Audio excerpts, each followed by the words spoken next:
लक्ष्मीच्या पावलांनी मालिकेच्या आजच्या भागामध्ये आपण पाहत आहोत.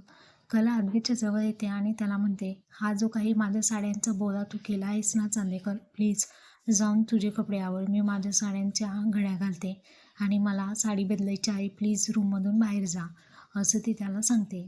आता चोरून चोरून अद्वैत हळूच बाहेर निघालेला असतो. तेव्हा असं काही होतं की कलाच्या साडीमध्ये पाय अडकून पुढे जाणाऱ्या अद्वैतच्या पाठीमागे जाऊन ती पडते. कलाचे दोन्ही हात अद्वैतच्या हातामध्ये असतात आणि दोघांमध्ये जवळीकता निर्माण झालेली असते.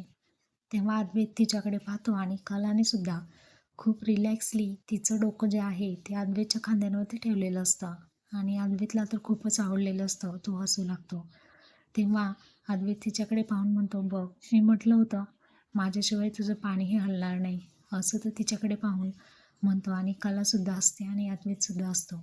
आता कला त्याला जा म्हणून जोरात धक्का देते. रूमच्या बाहेर जा, मला साडी चेंज करायची आहे.